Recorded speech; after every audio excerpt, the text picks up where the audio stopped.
ரொம்ப சிம்பிளா உங்களுக்கு ஒரு கேள்வி கேக்குறேன். இந்த கேள்விக்கு நீங்க கரெக்டா பதில் சொல்றீங்களா பாப்போம். தோசை சாப்பிட்டுக்கிறீங்களா? தோசையா? காலையில கூட சாப்பிட்டேன் ஈரோட்ல. சாப்பிட்டீங்களா? தோசைக்கு ஏன் தோசைன்னு பேர் வந்துச்சு?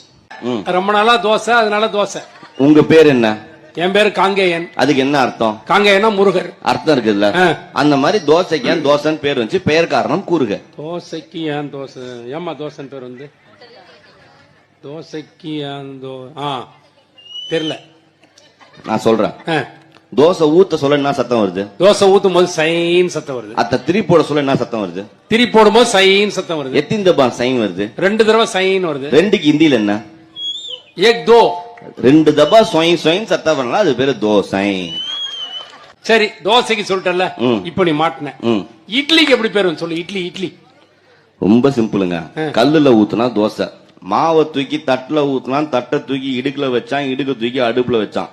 மாவு இடுக்குல மாட்டிக்கிச்சு, இடுக்லின்னு வச்சா நல்லா இருக்காதுன்னு காண்டி இட்லின்னு வச்சாப்ல. ஊத்தப்பம் எப்படி வந்து ஊத்தப்பம் பேர்? அது ஒரு அக்கா தினைக்கும் தோசையா ஊத்தி குத்தி சாவடிச்சிருந்தது.